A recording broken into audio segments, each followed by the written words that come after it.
Good morning students. ಇವತ್ತು ನಾವು ಏನು ನೋಡೋಣ, ಇವತ್ತು ನಾವು ಯಾವ ಕ್ಲಾಸಸ್ ತೊಗೊಳ್ತಾ ಇದ್ವಿ, ಯಾವ ಚಾಪ್ಟರ್ ಮೇಲೆ?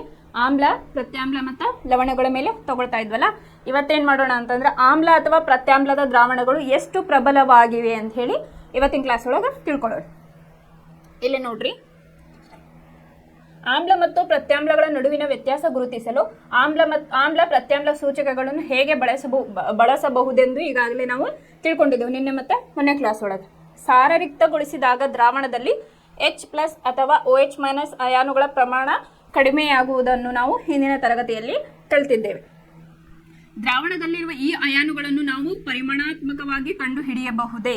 ಕೊಟ್ಟಿರುವ ಆಮ್ಲ ಅಥವಾ ಪ್ರತ್ಯಾಮ್ಲ ಎಷ್ಟು ಪ್ರಬಲ ಎಂಬುದನ್ನು ನಾವು ನಿರ್ಣಯಿಸಬಹುದಾ ಅಂತ ಹೇಳಿ ಕೇಳಿದ್ದಾರೆ. ಅನೇಕ ಸೂಚಕಗಳ ಮಿಶ್ರಣವಾದ ಸಾರ್ವತ್ರಿಕ ಸೂಚಕವನ್ನು ಬಳಸಿ ಇದನ್ನು ಮಾಡಬಹುದಾಗಿದೆ. ಸಾರ್ವತ್ರಿಕ ಸೂಚಕವು ದ್ರಾವಣದಲ್ಲಿನ ಹೈಡ್ರೋಜನ್ ಅಯಾನುಗಳ ವಿವಿಧ ಸಾರತೆಗಳಿಗೆ ಅನುಗುಣವಾಗಿ ವಿವಿಧ ಬಣ್ಣಗಳನ್ನು ತೋರಿಸುತ್ತದೆ. ನಿನ್ನೆ ನಾನು pH ಪೇಪರ್ ಬಗ್ಗೆ ನಿಮಗೆ ಹೇಳಿದ್ದೆ. ಇಲ್ಲಿ ನೆಕ್ಸ್ಟ್ ನೋಡ್ರಿ, ಇಲ್ಲೇ ಫಸ್ಟ್ ಏನು ಮಾಡೋಣ, pH ಪೇಪರ್ ಅಂತಂದ್ರೆ ಏನು ಹೇಳಿದ್ದೆ ನಾನು? ಅದು ಒಂದು ಮರದಿಂದ ಆಗಿರ್ತೈತೆ. ಅದ್ರ ಕಲರ್ ಯಾವುದು? ಪರ್ಪಲ್. ಅದ್ರ ಒಳಗೆ ನಾವು ಎರಡು ಟೈಪ್ pH ಪೇಪರನ್ನು ನೋಡ್ಬೋದು.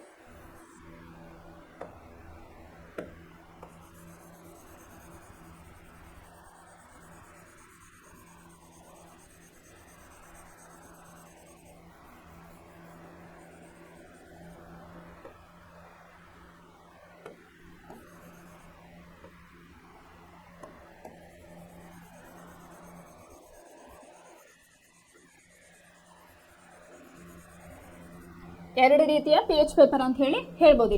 ಒಂದು ರೆಡ್ ಕಲರ್ ಇರ್ತೈತಿ, ಇನ್ನೊಂದು ಬ್ಲೂ ಕಲರ್.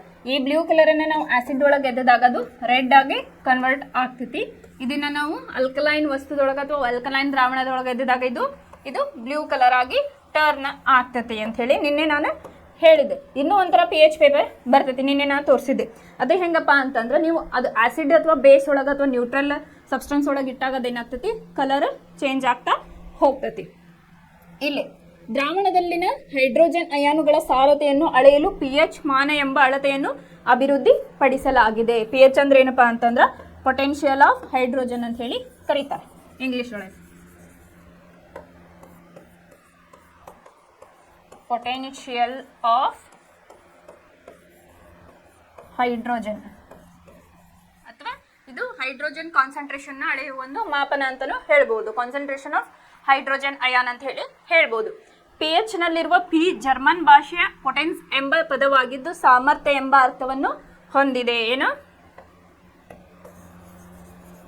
ಇಲ್ಲೇ ಈ pH ಬರೆಯೋ ಮುಂದೆ ಹಿಂಗೆ ಬರೆಯಂಗಿಲ್ಲ. ಇದಕ್ಕೊಂದು ರೂಲ್ಸ್ ಐತೆ. ಯಾವ ರೀತಿ ಅಂದ್ರೆ, ಇದು ಅಲ್ಲಿ ನೋಡ್ರಿ, P ಹೆಂಗಾಗೈತಿ, ಸ್ಮಾಲ್ ಲೆಟರು. ಇದನ್ನ ಇದೇ ಥರನ ಬರಿಬೇಕು. ಎರಡನ್ನೂ ಈ ರೀತಿಯಾಗಿ ಬರೆಯೋ ಹಂಗಿಲ್ಲ. ಅಥವಾ ಇದು ಕ್ಯಾಪಿಟಲ್, ಇದು ಸ್ಮಾಲ್, ಈ ರೀತಿನೂ ಬರೆಯೋಂಗಿಲ್ಲ. ಇದನ್ನ ಹೆಂಗೆ ಬರಿಬೇಕಪ್ಪ ಅಂತಂದ್ರೆ ಸ್ಮಾಲ್ P ಕ್ಯಾಪಿಟಲ್ H, ಈ ರೀತಿಯಾಗಿ ಇದನ್ನ pH ನ ಬರಿಬೇಕು. ಇಲ್ಲಿ ಆದ್ರೂ ನೀವು ಬುಕ್ನಾಗ ನೋಡಿರ್ಬೋದು, ಅಬ್ಸರ್ವ್ ಮಾಡ್ರಿ. ಇಲ್ಲೇ pH ಯಾವ ರೀತಿ ಬರ್ದಿದ್ದಾರೆ ಅಂತ ಹೇಳಿ. pH ನಲ್ಲಿರುವ P ಜರ್ಮನ್ ಭಾಷೆಯ ಪೊಟೆನ್ಸ್ ಎಂಬ ಪದವಾಗಿದ್ದು, ಜರ್ಮನ್ ಭಾಷೆಯ ಪೊಟೆನ್ಸ್ ಎಂಬ ಪದವಾಗಿದ್ದು ಇದಕ್ಕೆ ಸಾಮರ್ಥ್ಯ ಅಂತ ಹೇಳಿ ಕನ್ನಡದಾಗ ಕರೀತಾರೆ. ಸಾಮರ್ಥ್ಯ. ಇನ್ನು pH ಅಳತೆ ಪಟ್ಟಿಯಲ್ಲಿ ನಾವು ಸಾಮಾನ್ಯವಾಗಿ 0 ಇಂದ 14 ಅಂದ್ರೆ pH ಪೇಪರ್ ಹೆಂಗಿರ್ತೈತಪ್ಪ ಅಂತಂದ್ರ, ಇದು ಗೊತ್ತಾಯ್ತಲ್ಲ, pH ಒಳಗ P ಅಂದ್ರೆ ಇದು ಒಂದು ಜರ್ಮನ್ ಭಾಷೆಯ ಪದವಾಗಿದ್ದು P ಗೆ ಪೊಟೆನ್ಸ್ ಅಂತ ಕರೀತಾರ. ಕನ್ನಡದಾಗ ಅದಕ್ಕೆ ಸಾಮರ್ಥ್ಯ ಅಂತ ಹೇಳಿ ಕರೀತಾರ. ಇದು ಹೆಂಗಿರ್ತೈತೆ ಅಂತಂದ್ರೆ ನಿನ್ನೆ ತೋರಿಸಿದ್ದೇನೆ. ಇದೊಂದು pH ಪೇಪರ್ ಅನ್ಕೊಳ್ರಿ. ಈ ತರ ಇರ್ತೈತಿ, ಹಿಂಗ ಬಾಕ್ಸ್ ಇರ್ತಾವ ಈ ತರ. ಇದಕ್ಕೆ ಹೆಂಗಾಗಿರ್ತೈತಪ್ಪ ಅಂದ್ರೆ 0, 1, 2, 3, 4, 5, 7 ಈ ತರ 0 to 14 ಇದ್ರದ್ದು pH ರೇಂಜ್. pH ರೇಂಜ್ ಎಷ್ಟು? 0 to 14 ಅಂತ ಹೇಳಿ ಇದು ಗೊತ್ತಿರ್ಬೇಕು ನಿಮಗೆ.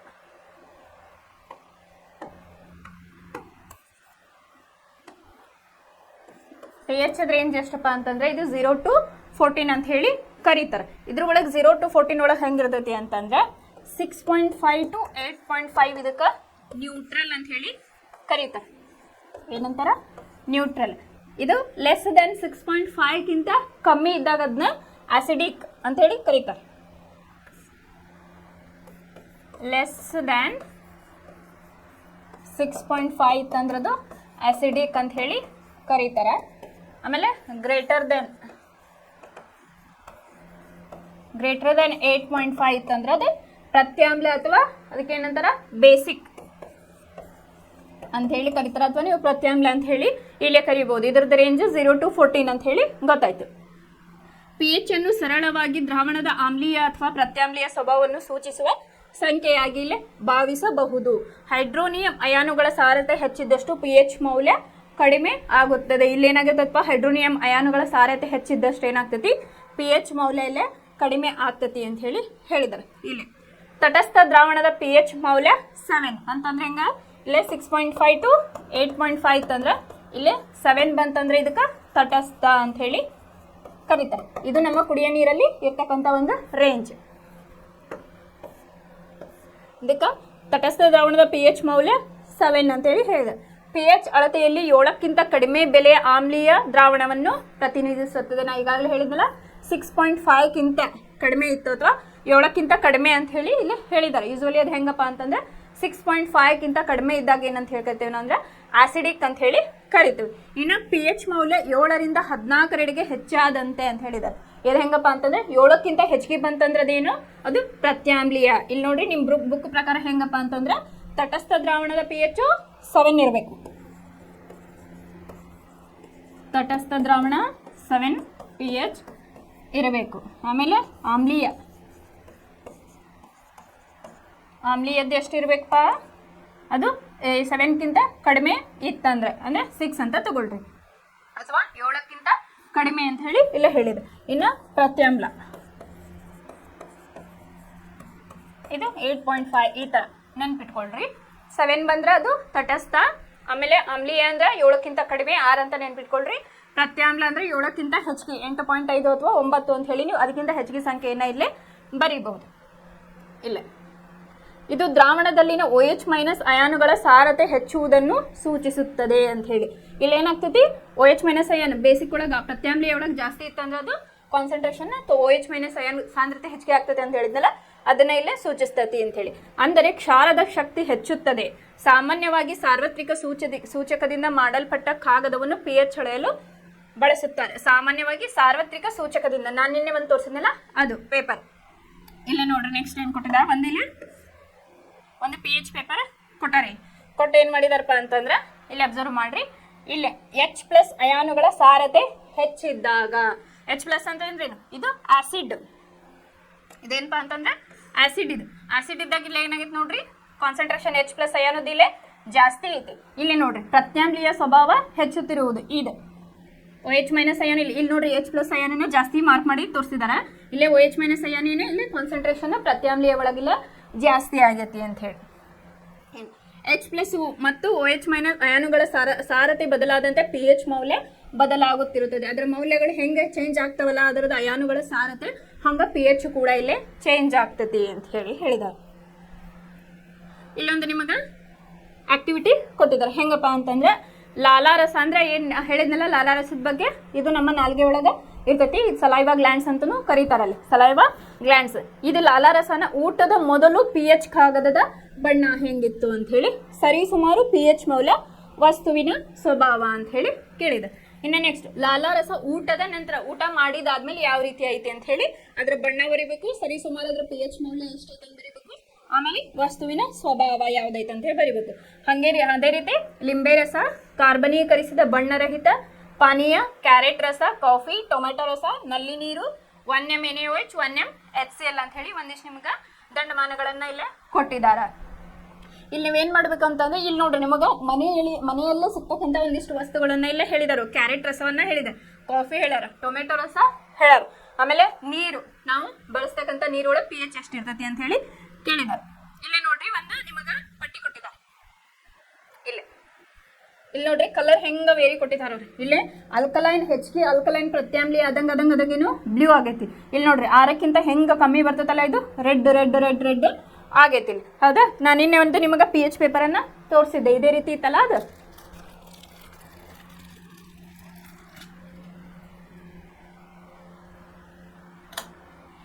ಇಲ್ಲೇ ನೋಡ್ರಿ ಹಂಗೈತಲ್ಲ, ಇದು ಕೂಡ ಕಾಣಿಸ್ತದಲ್ಲ. ಇಲ್ಲಿ ನೋಡ್ರಿ 0 to 14 ಮಟ್ಟ ಇಲ್ಲೇ ನಂಬರ್ಸ್ ಕೊಟ್ಟಿದ್ದಾರೆ. ಇಲ್ಲೂ ಕೂಡ 0 to 14 ನಂಬರ್ಸ್ ಅನ್ನ ಇಲ್ಲೇ ಕೊಟ್ಟಿದ್ದಾರೆ. ಇಲ್ಲಿ ನೋಡ್ರಿ ಒಂದೊಂದು ನಂಬರ್ಗೆ ಒಂದೊಂದು ಕಲರ್ ಇಲ್ಲಿ ಸೂಚನೆ ಮಾಡಿದರು. ಇಲ್ಲಿ ನೋಡ್ರಿ 1 3 5 6 7 8 9 10 12 14 ಇದು ಈಸಿ ಆಗಲಿ ಅಂತ ಹೇಳಿ ಅದನ್ನೇನು ಮಾಡಿದಾರ ಒಂದೊಂದು ಡಿಜಿಟ್ ಇದು ಕೊಟ್ಟಿದ್ದಾರೆ, ಒಂದೊಂದು ಎರಡೆರಡು ಕೊಟ್ಟಿದ್ದಾರೆ, ಒಂದಾದ್ಮೇಲೆ 3 3 ಆದ್ಮೇಲೆ 5 ಆಡ್ ಸಂಖ್ಯೆಗಳನ್ನ ಕೊಡ್ತಾ ಹೋಗಿದ್ದಾರೆ. ಇಲ್ಲೇ ನೀವು ಆ ಥರನೂ ಸಿಗ್ತಾವು. ಇನ್ನೊಂದು 0 to 14 ರೇಂಜ್ನಾಗ ಇದನ್ನ ಇನ್ನು ಸ್ವಲ್ಪ ದೊಡ್ಡದು ಸಿಗ್ತದೆ 0 to 14 ರೇಂಜ್ ಒಳಗೆ. ಇಲ್ಲೇನು ಮಾಡ್ತಾರಪ್ಪ ಅಂತಂದ್ರೆ ಇದಕ್ಕೆ PH ಪೇಪರ್ ಅಂತ ಹೇಳಿ ಕರೀತಾರೆ. ಇಲ್ಲಿ ಒಳಗಡೆ ಏನೈತಲ್ಲ ಇದು ಲಿಟ್ಮಸ್ ಪೇಪರ್, PH ಪೇಪರ್ ಅಥವಾ ಲಿಟ್ಮಸ್ ಪೇಪರ್. ನಿನ್ನೆ ಲಿಟ್ಮಸ್ ಪೇಪರ್ ಬಗ್ಗೆ ನಾನು ಡೆಪ್ತ್ ಆಗಿ ಹೇಳಿದ್ದೆ. ಇದನ್ನ ಏನು ಮಾಡ್ಬೇಕಪ್ಪ ಅಂತಂದ್ರೆ ಈಗ ಫಾರ್ ಎಕ್ಸಾಂಪಲ್ ಆಸಿಡ್ ಒಳಗೆ ಇದನ್ನ ಎದ್ದಾಗ ನಾನು ಇನ್ನೇನು ಹೇಳಿದ್ದೆ, ಇದು ರೆಡ್ ಕಲರ್ಗೆ ಟರ್ನ್ ಆಗ್ತತಿ ಅಂತ ಹೇಳಿದ್ನಲ್ಲ, ಅದನ್ನ ಈಗ ಪ್ರಾಕ್ಟಿಕಲ್ ಮಾಡಿ ನೋಡೋಣ.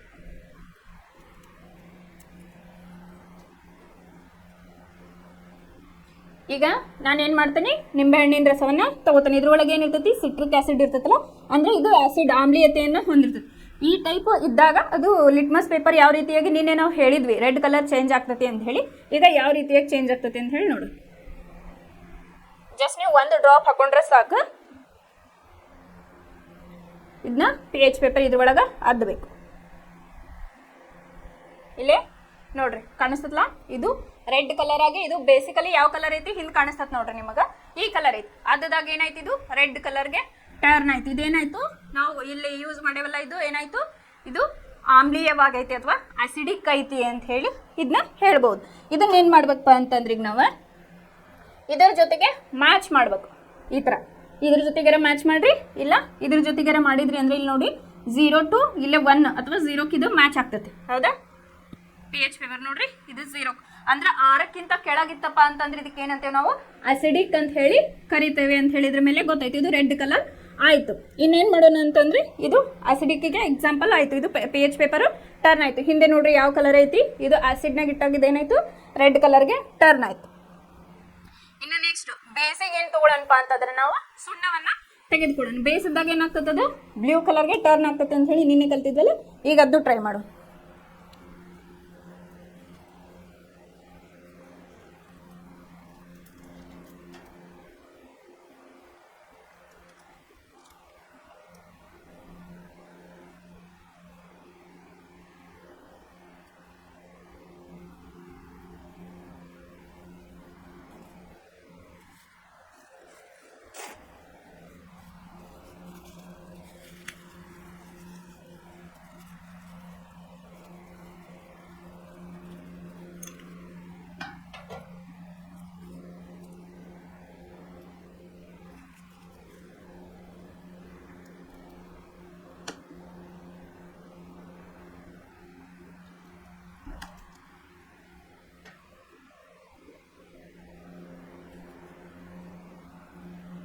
ಇಲ್ಲೇ ನಾನೇನು ಮಾಡ್ತೇನಪ್ಪ ಅಂತಂದ್ರೆ ಒಂದು PH ಪೇಪರನ್ನು ತಗೋತೇನೆ. ಆ್ಯಕ್ಚುಲಿ PH ಪೇಪರ್ ಇಡೀ ಒಂದನ್ನು ಯೂಸ್ ಮಾಡಬಾರ್ದು. ಆ್ಯಕ್ಚುಲಿ ಒಂದು ಸಣ್ಣ ತುಂಡಾದರೂ ನಿಮಗೆ ಕಲರ್ ಚೇಂಜ್ ಆಗಿದ್ದು ಗೊತ್ತಾಗಕ್ಕೆ ಸಣ್ಣ ತುಂಡನ್ನು ಯೂಸ್ ಮಾಡಿದರೆ ಸಾಕು, ನಿಮ್ಗೆ ಕಾಣಲಿ ಅಂತ ಹೇಳಿ ನಾನು ಇಲ್ಲಿ ತೊಗೊಂಡಿನಿ. ನಾನೇನು ಮಾಡೇನಪ್ಪ ಅಂದ್ರೆ ಸ್ವಲ್ಪ ಇಲ್ಲಿ ಸುಣ್ಣವನ್ನು ತೊಗೊಂಡೋದಕ್ಕೆ ನೀರನ್ನು ಹಾಕಿದ್ದೀವಿ. ಹಾಕಿದಾಗ ಈ PH ಪೇಪರ್ನ ನಾನು ಇದ್ರೊಳಗೆ ಅದ್ದುತ್ತೀನಿ. ಇದಕ್ಕೆ ಸುಣ್ಣವನ್ನು ಇನ್ನೂ ಸ್ವಲ್ಪ ಹಾಕ್ತೀನಿ.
ಇಲ್ಲಿ ನಾನು ಸ್ವಲ್ಪ ಸುಣ್ಣವನ್ನು ತಗೊಂಡು ಏನು ಮಾಡಿದೆ ಇದ್ರ ಒಳಗೆ ಅದ್ದಿದಾಗ ಅದೇನಾಗ್ತದಪ್ಪ ಅಂದ್ರೆ ಬ್ಲೂ ಕಲರ್ಗೆ ಅದು ಟರ್ನ್ ಆಗ್ತೈತಿ. ಇಲ್ಲೇ ನೋಡ್ರಿ ಬ್ಲೂ ಕಲರ್ಗೆ ಇದು ಟರ್ನ್ ಆಯಿತು. ಇದು ಜಾಸ್ತಿ ಅಲ್ಕಲೈನ್ ಇದ್ದಷ್ಟು ಏನಾಗ್ತೈತಿ ಅಂದರೆ ಜಾಸ್ತಿ ಬ್ಲೂ ಆಗ್ತಾ ಇದು ಹೋಗ್ತೈತಿ.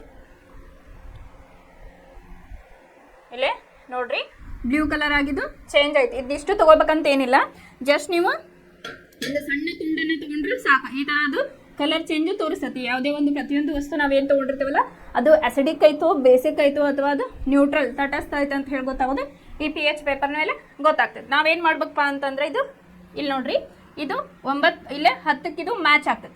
ಈ ರೀತಿಯಾಗಿ ಕಲರನ್ನು ನಾವು ಮ್ಯಾಚ್ ಮಾಡಬೇಕು. ಮಾಡಿದಾಗ ಏನಾಗ್ತದಪ್ಪ ಅಂದರೆ ಈ ಕಲರ್ ಚಾರ್ಟ್ ಏನಿಲ್ಲ ಇದ್ರ ಒಳಗೆ ಇವನ್ ನಾವು ಇದ್ರ ಮೇಲೇನು ಇದು pH ಪೇಪರ್ ಇದೆ ಸ್ಮಾಲ್, ಇದ್ರ ಮೇಲೇನು ಕಲರ್ಸ್ ಕೊಟ್ಟಿರ್ತಾರೆ, ಇದಕ್ಕೂ ನಾವು ಮ್ಯಾಚ್ ಮಾಡ್ಬೋದು. ಇಲ್ಲೇ 10ಕ್ಕೆ ಇದು ಮ್ಯಾಚ್ ಆಗ್ತದೆ. ಇಲ್ಲೇ ನೋಡ್ರಿ ಇದು 10ಕ್ಕೆ ಮ್ಯಾಚ್ ಇಲ್ಲೇ ಆಗ್ತದೆ. ಹಿಂಗೆ ನಾವು pH ಪೇಪರಿಂದ ಏನು ಮಾಡ್ಬೋದಪ್ಪ ಅಂದರೆ ಇಲ್ಲೇ ನೋಡ್ರಿ ಈಗ ಇದು ಆ್ಯಸಿಡು, ಇದು ಬೇಸ್. ಈ ಕಡೆ ಲೆಫ್ಟ್ ಸೈಡ್ ಇರೋದು ಆ್ಯಸಿಡ್ ರೆಡ್ ಕಲರ್ ಇರೋದು, ಇದು ಬೇಸ್ ಅಂತ ಹೇಳಿ ನಮ್ಗೆ ಗೊತ್ತಾಯ್ತು. ಈಗ ಇದು ರೆಡ್ ಕಲರ್ ಆಗೈತಿ, ಅದರಿಂದ ಆಸಿಡ್, ಇದು ಬ್ಲೂ ಕಲರ್ ಟರ್ನ್ ಆಗೈತಿ, ಇದು ಬೇಸಿಕ್ ಅಂತ ಹೇಳಿ ಪ್ರತ್ಯಾಮ್ಲೀಯ ಅಂತ ಹೇಳಿ ಇಲ್ಲೇ ನಮಗೆ ಗೊತ್ತಾಯ್ತು. ಇನ್ನು ತಟಸ್ಥಕ್ಕೆ ನಾವು ಏನು ತಗೋಬೋದು, ನೀರನ್ನು ನಾವು ಕುಡಿಯೋ ನೀರನ್ನು ನಾವು ತಟಸ್ಥ ಅಂತ ಹೇಳಿ ಕರಿತಾವಲ್ಲ, ಅದನ್ನ ನೀವು ಅದು ಎಷ್ಟೈತೆ pH ಅಂತ ಹೇಳಿ ನೋಡೋಣ. ನಾವೇನಂದ್ವಿ ತಟಸ್ಥ ಅಂದ್ರೆ 7 ಅಂತ ಹೇಳಿದ್ವಿ. ಇಲ್ಲ ಬರ್ತತಿಲ್ಲ ನೋಡೋಣ, ಟ್ರೈ ಮಾಡೋಣ.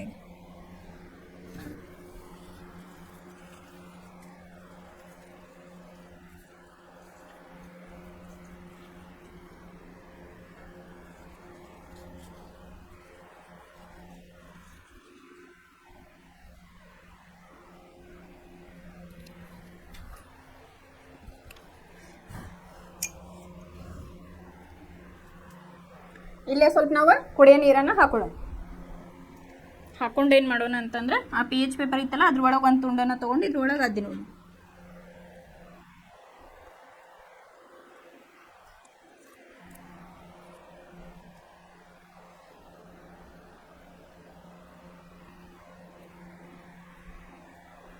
ಇದು ಕುಡಿಯೋ ನೀರು, ಇದು ಲಿಟ್ಮಸ್ ಪೇಪರ್.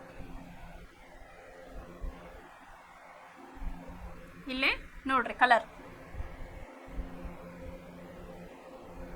ಕುಡಿಯೋ ನೀರೊಳಗೆ ಏನಿರ್ತತಿ ಅಂತ ಹೇಳಿದ್ದೆ ನಾನು, ನ್ಯೂಟ್ರಲ್ ಇರ್ತತಿ ಅಂತ ಹೇಳಿದ್ನಲ್ಲ. ಇಲ್ಲಿ ನೋಡ್ರಿ ಕಲರ್ ಹೆಂಗೆ ಚೇಂಜ್ ಆಗೈತೆ ಅಂದರೆ ನಾವು ಕುಡಿಯೋ ನೀರು ಹೆಂಗಿರ್ಬೇಕಂತಂದ್ರೆ ತಟಸ್ಥ ಇರಬೇಕು, ಅತಿ ಆಮ್ಲೀಯತೆಯೂ ಇರಬಾರ್ದು, ಅತಿ ಅದು ಪ್ರತ್ಯಾಮ್ಲೀಯವನ್ನು ಒಳಗೊಂಡಿರಬಾರ್ದು.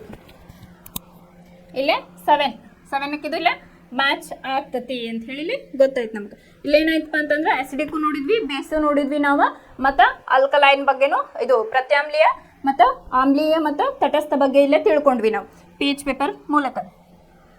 ಇದನ್ನೇ ನೀವು ಕೇಳ್ತಾರವ್ರು ಹೆಂಗಂತಂದ್ರೆ pH ಇಲ್ಲೇ pH ಅಂದ್ರೆ ಏನು ಅಂತ ಹೇಳಿದ್ರೆ ಇದು ಏನಂತಾರ ಅಂತಂದ್ರೆ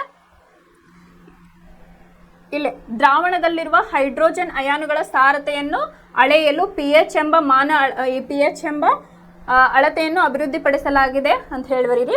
ಇದು pH ನಲ್ಲಿರುವ ಪಿ ಜರ್ಮನ್ ಭಾಷೆಯ ಪೊಟೆನ್ಸ್ ಎಂಬ ಪದವಾಗಿದ್ದು ಸಾಮರ್ಥ್ಯ ಎಂಬ ಅರ್ಥವನ್ನು ಇದು ಒಳಗೊಂಡಿದೆ ಅಂತ ಹೇಳಿ ಬರೀರಿ. ಆಮೇಲೆ ಇದ್ರದ್ದು ರೇಂಜ್ ಬಂದು ಎಷ್ಟು 0 to 14. ಇದ್ರದ್ದು ಆಮೇಲೆ 6ಕ್ಕಿಂತ ಕೆಳಗಡೆ ಇತ್ತಂದ್ರೆ ಅಥವಾ 7ಕ್ಕಿಂತ ಅದು ಕಡಿಮೆ ಇತ್ತಂದ್ರೆ ಅದು ಆಸಿಡಿಕ್ ಆಮ್ಲೀಯವಾಗೈತಿ, ಮತ್ತು 7ಕ್ಕಿಂತ ಹೆಚ್ಚಿತ್ತಂದ್ರೆ ಅದು ಪ್ರತ್ಯಾಮ್ಲೀಯ ಅಂತ ಹೇಳಿ ಕರಿತೀವಿ. ಆಮೇಲೆ 7 ಇತ್ತಂದ್ರೆ ಅದು ನಾವು ನ್ಯೂಟ್ರಲ್ ಅಂತ ಹೇಳಿ ಕರಿತೀವಿ ಅಂತ ಹೇಳಿ ಬರಿಬೇಕು. ಇದಿಷ್ಟು pH ಬಗ್ಗೆ. ಆಮೇಲೆ ನೀವೇನು ಮಾಡಬೇಕು, ಇದು ಲಿಟ್ಮಸ್ ಪೇಪರ್ ಅಂತ ಸಿಗ್ತದೆ, ಅದರಲ್ಲಿ ನೀವೇನು ಮಾಡ್ಬೇಕಪ್ಪ ಅಂತಂದ್ರೆ ಇಲ್ಲೇ ಲಿಂಬೆ ರಸದೊಳಗೆ ನಾನು ಎದ್ದು ತೋರಿಸಿದೆ ರೆಡ್ ಆಯಿತು, ಸುಣ್ಣದೊಳಗೆ ಏನಾಯಿತು ಅದು ಬ್ಲೂ ಆಯಿತು. ಅದನ್ನ ನೀವು ನಿನ್ನೆ ಪ್ರತ್ಯಾಮ್ಲೀಯಕ್ಕೆ ನಾನು ಒಂದಿಷ್ಟು ಎಕ್ಸಾಂಪಲ್ಸ್ ತೊಗೊಂಡಿದ್ವಲ್ಲ ನೀವು ಈ ಥರ ಹಂಗೆ ನೀವು ಮನೆಯೊಳಗೆ ಟ್ರೈ ಮಾಡಿದರೆ ಯಾವುದು ಆ್ಯಸಿಡು ಯಾವುದು ಬೇಸ್ ಅಂತ ಹೇಳಿ ಗೊತ್ತಾಗ್ತತಿ.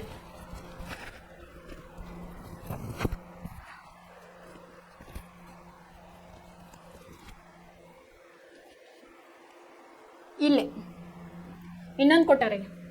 ಫಸ್ಟ್ ನೋಡ್ರಿ 1 ಇದ್ದಲ್ಲೇ ಜಠರ ರಸ ಅಂತ ಹೇಳ್ಕೊಟ್ಟಾರ, 2 ಇದ್ದಲ್ಲೇ ಲಿಂಬೆ ರಸ ಅಂತ ಹೇಳ್ಕೊಟ್ಟಾರ, 7 ಇದ್ದಲ್ಲಿ ಶುದ್ಧ ನೀರು, 10 ಇದ್ದಲ್ಲಿ ಮಿಲ್ಕ್ ಆಫ್ ಮ್ಯಾಗ್ನೇಸಿಯಾ, ಆಮೇಲೆ ಸೋಡಿಯಂ ಹೈಡ್ರಾಕ್ಸೈಡ್ ಒಳಗೆ ನೀವು ಜಸ್ಟ್ ಅದ್ರದ್ದು ಫ್ಯೂಸ್ ಬಂದರೂ ಸಾಕು, ಅಥವಾ ಅದಕ್ಕೆ ನಿಯರ್ ಹೋಗಿ ಒಂದು ಈಟ್ ಟಚ್ ಆದರೂ ಅದೇನಾಗ್ತತಿ ಡಾರ್ಕ್ ಬ್ಲೂ ಆಗಿದ್ದು ಕನ್ವರ್ಟ್ ಆಗ್ತದೆ. ಯಾಕಂದ್ರೆ ಅದು ಹೈಲಿ ಏನಂತಾರ ಪ್ರತ್ಯಾಮ್ಲೀಯವಾಗೈತಿ ಅಂತ ಹೇಳಿ ಅಲ್ಲೇ ಗೊತ್ತಾಗ್ತದೆ ನಮ್ಗೆ.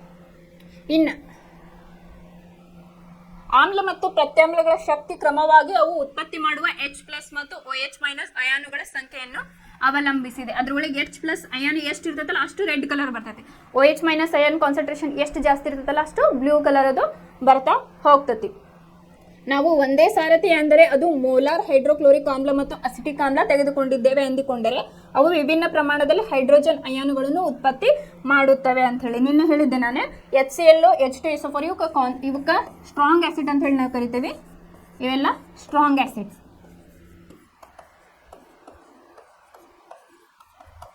ಆಮೇಲೆ ವೀಕ್ ಆಸಿಡ್ಗೆ ನಾವು ಅಸಿಟಿಕ್ ಆಸಿಡ್ ಅನ್ನ ತಗೋಬಹುದು. CH3COOH ಅಂತನ ಕರೀತಾರೆ ಇಂಗ್ಲೀಷ್ ಒಳಗ. ಇವು HCl, H2SO4 ಮತ್ತು HNO3 ಏನದಾವಲ್ಲ ಅವು ಸ್ಟ್ರಾಂಗ್ ಆಸಿಡ್. ಇದು ಅಸಿಟಿಕ್ ಆಸಿಡ್ ಏನೈತಲ್ಲ ಅದಕ್ಕೆ ವೀಕ್ ಆಸಿಡ್. ಇದ್ರ ಒಳಗೆ ನಾವು pH ಪೇಪರ್ ಅನ್ನ ಅದಾಗ ಅದೇನಾಗ್ತೈತಿ ಕಾನ್ಸಂಟ್ರೇಷನ್ ಈಗ H2SO4 ದಾಗ ಏನಾಗಿರ್ತೈತಿ ಇದು ಹೈಡ್ರೋಜನ್ ಕಾನ್ಸಂಟ್ರೇಷನ್ ಜಾಸ್ತಿ ಇರ್ತದೆ H+ ಅಯಾನು, ಹಾಗಾಗಿ ಇದು ಭಾಳ ರೆಡ್ ಆಗಿ ತೋರಿಸ್ತೈತಿ. ಇನ್ನು ವೀಕ್ ಆಸಿಡ್ ಒಳಗೂ ಸ್ವಲ್ಪ ಕಡಿಮೆ ಮಟ್ಟದಲ್ಲಿ ಅದ ತೋರಿಸ್ತೈತಿ, ಅಸಿಡಿಕ್ ತೋರಿಸ್ತೈತಿ. ಅದಕ್ಕೆ ಇದಕ್ಕೆ ಸ್ವಲ್ಪ ಡಿಫ್ರೆನ್ಸ್ ಇರ್ತೈತಿ ಅಂತ ಹೇಳಿದಾರೆ.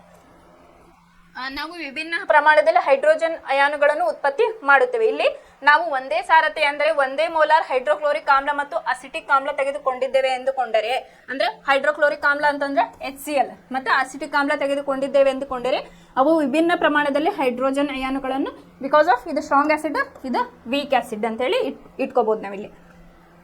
ಅವು ವಿಭಿನ್ನ ಪ್ರಮಾಣದಲ್ಲಿ ಹೈಡ್ರೋಜನ್ ಅಯಾನುಗಳನ್ನು ಉತ್ಪತ್ತಿ ಮಾಡುತ್ತವೆ. ಹೆಚ್ಚು H+ ಅಯಾನುಗಳನ್ನು ಉತ್ಪತ್ತಿ ಮಾಡುವ ಆಮ್ಲಗಳನ್ನು ಪ್ರಬಲ ಆಮ್ಲಗಳೆಂದು ಇಲ್ಲೇ ಹೇಳಿದೆ ನಾನು. ಹೆಚ್ಚು H+ ಅಯಾನುಗಳನ್ನು ಉತ್ಪತ್ತಿ ಮಾಡೋದಕ್ಕದು ಇದಕ್ಕೇನು ಹೇಳಿದಾರೆ ಪ್ರಬಲ ಆಮ್ಲ ಅಂತ ಹೇಳಿ. ನಾವು ಇಂಗ್ಲಿಷ್ನಾಗ ಏನಂತೇವಿ ಸ್ಟ್ರಾಂಗ್ ಆಸಿಡ್ ಅಂತ ಹೇಳಿ ಕರಿತೇವೆ. ಹೆಚ್ಚಿಗೆ H+ ಅಯಾನ್ ಯಾವ ಪ್ರೊಡ್ಯೂಸ್ ಮಾಡ್ತಾವಲ್ಲಕ್ಕ ಪ್ರಬಲ ಆಮ್ಲ ಅಂತೀವಿ. ಕಡಿಮೆ H+ ಅಯಾನುಗಳನ್ನು ಉತ್ಪತ್ತಿ ಮಾಡುವ ಅವನ ಕೆಮಿಕಲ್ಸ್ ಅನ್ನ ನಾವೇನಂತೀವಿ ಇವಕ್ಕೆ ದುರ್ಬಲ ಆಮ್ಲಗಳೆಂದು ಹೇಳಿ ಕರಿತೇವೆ. ಇಲ್ಲಿ ಇನ್ನೊಂದು ವರ್ಡ್ಸ್ ಏನು ಬಂತು ನಿಮ್ಗೆ ಪ್ರಬಲ ಮತ್ತು ದುರ್ಬಲ ಆಮ್ಲ.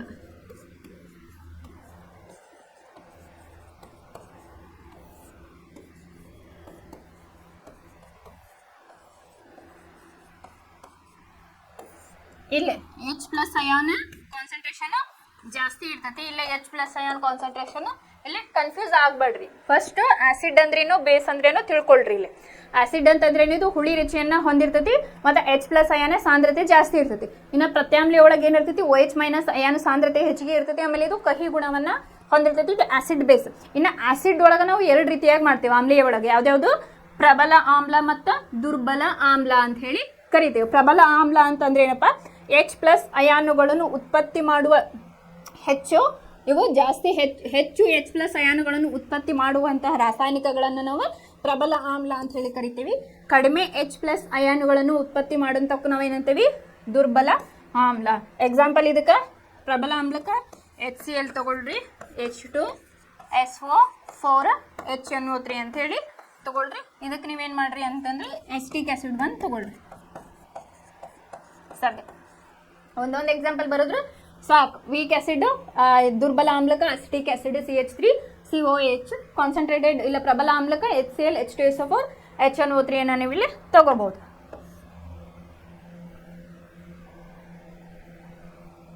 ಇಲ್ಲಿ ದೈನಂದಿನ ಜೀವನದಲ್ಲಿ pH ನ ಮಹತ್ವ ಅಂತ ಹೇಳಿ ಹೇಳಿದ್ದಾರೆ. ನೆಕ್ಸ್ಟ್ ಕಾನ್ಸೆಪ್ಟ್ ಏನು ದೈನಂದಿನ ಜೀವನದಲ್ಲಿ ನಮ್ಮ pH ನ ಮಹತ್ವ.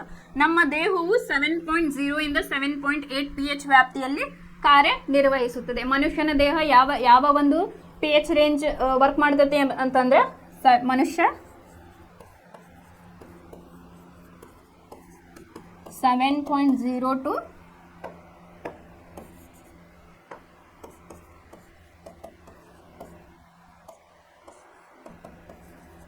7.8. ನಮ್ಮ ದೇಹ ಎಷ್ಟಾಗಿರ್ಬೇಕಪ್ಪ ಅಂತಂದ್ರೆ ನಮ್ಮ ದೇಹದ ಒಂದು pH ಮನುಷ್ಯನದು 7ರಿಂದ 7 ಇರಬೇಕು ಅಂತ ಹೇಳಿ ಹೇಳಿದ್ದಾರೆ. ಜೀವಿಗಳು ಕಿರುವ್ಯಾಪ್ತಿಯ pH ಬದಲಾವಣೆಯಲ್ಲಿ ಮಾತ್ರ ಬದುಕಬಲ್ಲವು. ಮಳೆ ನೀರಿನ pH ಮೌಲ್ಯ 5.6ಕ್ಕಿಂತ ಕಡಿಮೆ ಆದಾಗ ಅದನ್ನು ಆಮ್ಲ ಮಳೆ ಅಂತ ಹೇಳಿ ಕರೀತಾರೆ. ಆಮ್ಲ ಮಳೆ. ಈಗ ಮನುಷ್ಯನ pH 7ರಿಂದ 7.8 ಇರ್ಬೇಕಂತ ಹೇಳಿ ಗೊತ್ತಾಯ್ತು. ಇನ್ನು ಜೀವಿಗಳು ಕಿರುವ್ಯಾಪ್ತಿಯ pH ಬದಲಾವಣೆಯಲ್ಲಿ ಮಾತ್ರವು ಬದುಕಬಲ್ಲವು ಅಂತ ಹೇಳಿ ಇಲ್ಲೇ ಗೊತ್ತಾಯ್ತು. ಇನ್ನು ಮಳೆ ನೀರಿನ pH ಎಷ್ಟಿರ್ತೈತಿ 5.6ಕ್ಕಿಂತ ಆಮ್ಲ ಮಳೆಯ 6ಕ್ಕಿಂತ ಕಡಿಮೆ. ಆಗಲೇ ನಾನು ಏನು ಹೇಳಿದ್ದೆ, 7ಕ್ಕಿಂತ ಕಡಿಮೆ ಇದ್ರೆ ಅದನ್ನ ಅಸಿಡಿಕ್ ಅಂತ ಹೇಳಿ ಕರೀತಾರ ಅಂತ ಹೇಳಿ ಹೇಳಿದ್ರು. ಆ್ಯಕ್ಚುಲಿ ಅದು ಹೆಂಗಪ್ಪ ಅಂತಂದ್ರೆ 6.5 ಒಳಗಿತ್ತಂದ್ರೆ ಅಸಿಡಿಕ್ ಅಂತ ಹೇಳಿ ಕರೀತಾರೆ. ಇಲ್ಲಿ ನಿಮ್ಮ ಟೆಕ್ಸ್ಟ್ ಬುಕ್ ಒಳಗೆ ಏನು ಮಾಡ್ಯಾರ, ಅಸಿಡಿಕ್, ನ್ಯೂಟ್ರಲ್ ಮತ್ತು ಆಲ್ಕಲೈನ್ ಅಷ್ಟೇ ಇಲ್ಲಿ ಭಾಗ ಮಾಡಿರೋದ್ರಿಂದ 7ನ ನ್ಯೂಟ್ರಲ್ ಅಂತ ತೊಗೊಂಡ್ರ, 7ಕ್ಕಿಂತ ಕಡಿಮೆನ ಅಸಿಡಿಕ್ ಅಂತ ತೊಗೊಂಡಾರ, 7ಕ್ಕಿಂತ ಮೇಲಿದ್ದನ್ನ ಇಲ್ಲೇ ಪ್ರತ್ಯಾಮ್ಲೀಯ ಅಂತ ಹೇಳಿ ಕರೆದಿದ್ದಾರೆ. ಇನ್ನು ಆಮ್ಲೀಯ ಮಳೆ ಅಂತ ಹೇಳಿ ಕರೀತಾರೆ. ಆಮ್ಲೀಯ ಮಳೆ ಅಂದ್ರೆ ಏನಪ್ಪ ಅಂತಂದ್ರೆ ಅದರದ್ದು pH ಏನಾಗಿರ್ತೈತಿ 5.6ಕ್ಕಿಂತ ಕಡಿಮೆ ಇದ್ದಾಗ ಅದು ಆಸಿಡ್ ರೇನ್ ಅಂತ ಹೇಳಿ ಕರೀತಾರೆ, ಅಥವಾ ಆಮ್ಲೀಯ ಮಳೆ. ಯಾಕಂದ್ರೆ ಇಲ್ಲಿ pH ಎಷ್ಟೈತಿ, ಬರೀ 5.6 ಐತಿ. ಇಲ್ಲಿ ನೋಡ್ರಿ, ಇದು 7 ಶುದ್ಧ ನೀರು ಎಷ್ಟಿರ್ತೈತಿ, 7ನ ಅದನ್ನ ಟೆಸ್ಟ್ ಮಾಡಿ ತೋರಿಸಿದೆ ನಿಮಗೆ. ಇಲ್ಲ 5ಕ್ಕಿಂತ ಕಡಿಮೆ ಇದ್ದಾಗ ಏನಾಗ್ತತಿ, ಅದು ಆಮ್ಲೀಯ ಮಳೆ ಅಂತ ಹೇಳಿ ಕರೀತಾರೆ. ನಿಮ್ಗೆ ಆಮ್ಲೀಯ ಮಳೆ ಎಂದರೇನು ಅಂತ ಕೇಳಿದ್ರೆ ಏನು ಮಾಡ್ಬೇಕಿಲ್ಲ, ಇದರದ್ದು pH ರೇಂಜ್ 5.6ಕ್ಕಿಂತ ಕಡಿಮೆ ಇದ್ದರೆ ಅದನ್ನ ಆಮ್ಲೀಯ ಮಳೆ ಅಂತ ಹೇಳಿ ಕರೀತಾರ ಅಂತ ಹೇಳಿ ಬರಿಬೇಕು. ಆಮ್ಲ ಮಳೆಯು ನದಿಗೆ ಹರಿದಾಗ ಇದು ನದಿಯ ನೀರಿನ pH ಅನ್ನು ಕಡಿಮೆ ಮಾಡುತ್ತದೆ. ಈಗ ಆಲ್ರೆಡಿ ಏನಾಗೈತಿ, ಇದು 5.6 ಐತಿ, ಇದೇನಾಗ್ಬಿಡ್ತದೆ ಅಸಿಡಿಕ್ ಐತಿ. ಅದು ನದಿ ನೀರಿಗೆ ಹೋದಾಗ ಏನಾಗ್ತದೆ, ಅದ್ರದ್ದು ಇಲ್ಲಿ pH ಅನ್ನೋದು ಕಡಿಮೆ ಮಾಡ್ತದೆ. ಅದಕ್ಕೇನು ಹೇಳ್ಯಾರ, ಆಮ್ಲ ಮಳೆಯು ನದಿಗೆ ಹರಿದಾಗ ಇದು ನದಿಯ ನೀರಿನ pH ಅನ್ನು ಕೂಡ ಕಡಿಮೆ ಮಾಡ್ತೈತಿ. ಇದು ಮೊದಲ ಅಸಿಡಿಕ್ ಇರ್ತೈತಿ, ಅದು ಹೋಗಿ ಅದ್ರ ಜೊತೆಗೆ ಸೇರ್ತಂದ್ರೆ ಅದು ಕೂಡ ಅಲ್ಲೇ ಅದರದ್ದು pH ಕಡಿಮೆ ಆಗ್ತಾ ಬರ್ತೈತಿ. ಇಂಥ ನದಿಗಳಲ್ಲಿ ಜಲಚರಗಳು ಉಳಿಯುವ ದುಸ್ತರ. ಇಂಥ pH ಏನಾಗ್ತತಿ, ಬಾಡಿ ಸರ್ವೈವ್ ಆಗಲ್ಲ, ಹಾಗಾಗಿ ಜಲಚರ ಜೀವಿಗಳು ಸಾಯ್ತಾವ ಅಥವಾ ಅಲ್ಲ ಜೀವನವನ್ನು ನಾವು ನಡೆಸುವುದಿಲ್ಲ. ಆಮೇಲೆ ಹೆಂಗಪ್ಪ ಅಂತಂದ್ರೆ ಸಸ್ಯ ಒಂದು ಬೆಳಿಬೇಕು ಅಂತ ಅಂದ್ರೆ ಅದಕ್ಕೂ ಕೂಡ ಒಂದು ಸರ್ಟನ್ pH ಬೇಕು. ಮಣ್ಣಿಂದು ಅದಕ್ಕೂ ಒಂದು ರೇಂಜ್ ಇರ್ತೈತಿ. ಕುಡಿಯೋ ನೀರೊಳಗೆ 6.5ರಿಂದ 8.5 ಅಂತ ಹೇಳಿ ನಾವು ಅದು ಒಂದು ಬ್ಯೂರೋ ಆಫ್ ಇಂಡಿಯನ್ ಸ್ಟ್ಯಾಂಡರ್ಡ್ ನಮಗೆ ಹೇಳೈತಿ. ಇಷ್ಟೇ ಇರಬೇಕು ಕುಡಿಯೋ ನೀರೊಳಗೆ, ಅಂದ್ರೆ ಮಾತ್ರ ಕುಡಿಬೋದು ಅಂತ ಹೇಳಿ ಹೇಳಿದ್ದಾರೆ. ಅದೇ ರೀತಿ ಇಲ್ಲೇ ಏನಾಗ್ತದಪ್ಪ ಅಂತಂದ್ರೆ ಸಸ್ಯಗಳ ಆರೋಗ್ಯವಾಗಿರ್ಬೇಕಂತಂದ್ರೆ ಮಣ್ಣಿನ pH ಕೂಡ ಅದು ಒಂದು ರೇಂಜ್ ಒಳಗೆ ಇರಬೇಕು. ಅತಿ ಅಸಿಡಿಕ್ ಇರಬಾರ್ದು, ಅದು ನ್ಯೂಟ್ರಲ್ಲು, ಇದು ಆಲ್ಕಲೈನು ಪ್ರತ್ಯಾಮ್ಲೀಯವಾಗಿನೂ ಇರಬಾರ್ದು. ಹಾಗಾಗಿ ಸಸ್ಯಗಳ ಆರೋಗ್ಯಕರ ಬೆಳವಣಿಗೆಗೆ ನಿರ್ದಿಷ್ಟ pH ವ್ಯಾಪ್ತಿಯ ಅಗತ್ಯವಿದೆ.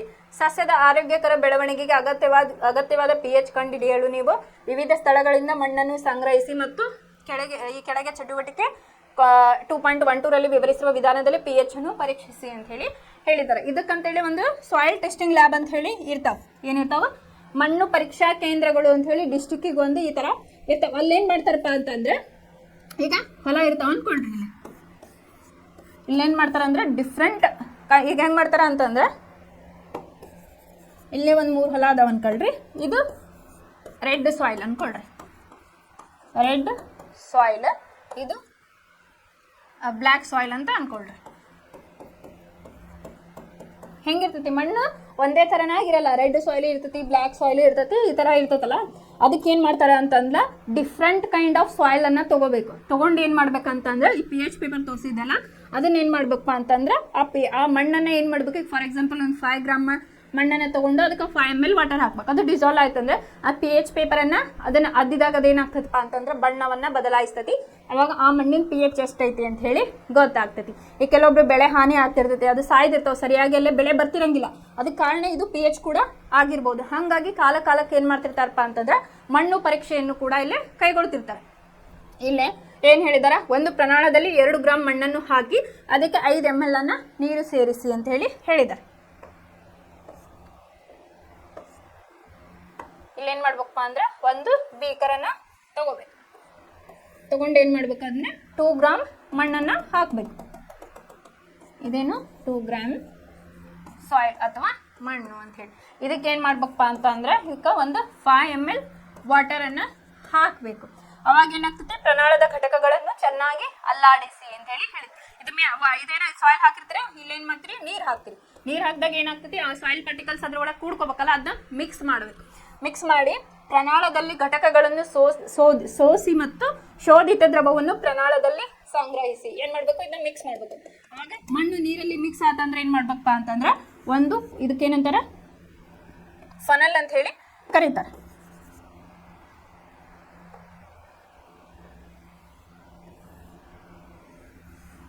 ಹಿಂಗೆ ಒಂದು ಫನಲ್ ಇರ್ತೈತಿ, ಡಾಫ್ ಡಯಾಗ್ರಾಮ್. ಇಲ್ಲಿ ಒಂದು ಇದು ಬರ್ತೈತಿ, ವಾಟ್ಮನ್ ಫಿಲ್ಟರ್ ಪೇಪರ್ ಅಥವಾ ಫಿಲ್ಟರ್ ಪೇಪರ್ ಅಂತ ಹೇಳಿ ಬರ್ತದೆ.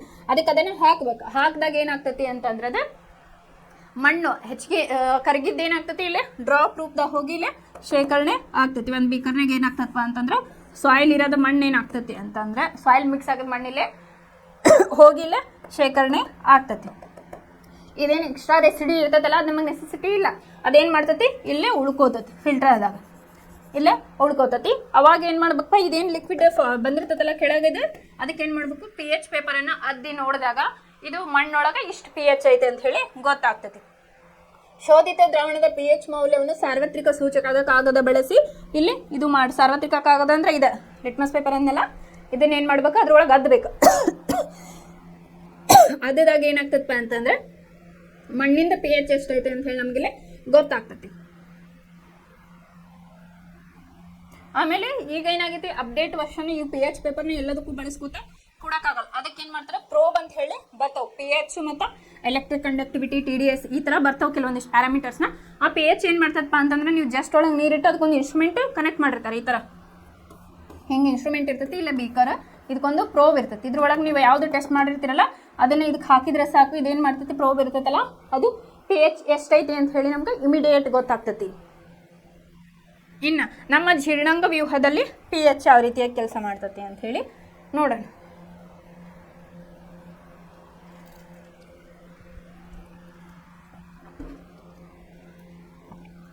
ಇಲ್ಲೇ ಇದ್ರ ಬಗ್ಗೆ ನಾ ಹೇಳಿದ್ನಲ್ಲ, ನಮ್ಮ ಜಠರದೊಳಗೆ 3 ರೀತಿಯಾದ ಕಿಣ್ವಗಳು ಇಲ್ಲೇ ವರ್ಕ್ ಮಾಡ್ತಾವ ಅಂತ ಹೇಳಿದ್ದೆ. ಯಾವ್ದಾವುದು HCl, ಆಮೇಲೆ ಪೆಪ್ಸಿನ್, ಇನ್ನೊಂದು ಯಾವುದು ಲೋಳೆ ಅಂತ ಹೇಳಿ ಹೇಳಿದ್ದೆ. PH HCl, ಪೆಪ್ಸಿನ್, ಇನ್ನೊಂದು ಲೋಳೆ.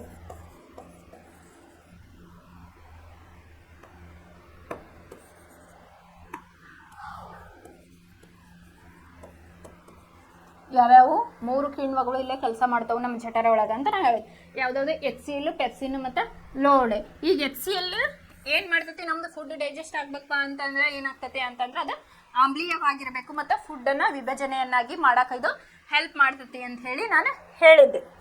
ಆಮೇಲೆ ಈ ಪೆಪ್ಸಿನ್ ಏನು ಮಾಡ್ತೈತಿ, ಇದನ್ನು HCl ಇಂದ ಬಂದಿರತಕ್ಕಂಥ ಆಮ್ಲೀಯವಾಗಿರ್ತೈತಲ್ಲ ಫುಡ್ಡನ್ನು ಏನು ಮಾಡ್ತೈತಿ, ಇದು ಅದರದ್ದು ಒಂದು ಫಂಕ್ಷನ್ ಹೇಳಿದ್ದೆ ನಾನು, ಅದು ಕೆಲಸವನ್ನು ಮಾಡ್ತೈತಿ. ನೆಕ್ಸ್ಟ್ ಲೋಳೆ ಏನು ಮಾಡ್ತೈತಪ್ಪ, ಈಗ ನಾ ಹೇಳಿದೆ ಇದು ಆಮ್ಲೀಯವಾಗಿರ್ತೈತಿ. HCl ಮತ್ತು ಪೆಪ್ಸಿನ್ ಒಳಗೆ ಏನಾಗಿರ್ತೈತಿ, ಫುಡ್ ಅಸಿಡಿಕ್ ಇರ್ತೈತಿ. ಅಲ್ಲಿ ಫುಡ್ ಡೈಜೆಸ್ಟ್ ಆಗ್ಬೇಕಂದ್ರೆ ನಮಗೆ ಫೈರ್ ಬೇಕು, ಅದನ್ನು ಇವು ಮಾಡ್ತೇವೆ ಸರಿಯಾಗಿ ಇಲ್ಲಿ ಡೈಜೆಷನ್ ಮಾಡ್ತೇವೆ. ಈ ಲೋಳೆ ಏನು ಮಾಡ್ತದಪ್ಪ, ಈ ಜಠರ ಏನಿರ್ತೈತಲ್ಲ ಈ ಜಠರವನ್ನು ಈ HCl, ಪೆಪ್ಸಿನ್ ಏನು ಆಸಿಡಿಕ್ ಫಾರ್ಮ್ ಇರ್ತೈತಲ್ಲ ಅದು ಹಾಳಾಗಬಾರ್ದು ಜಠರ ಅಂತ ಹೇಳಿವು ಇದು ಲೋಳೆ ತನ್ನ ಕೆಲಸವನ್ನು ಮಾಡ್ತಾ ಇರ್ತೈತಿ.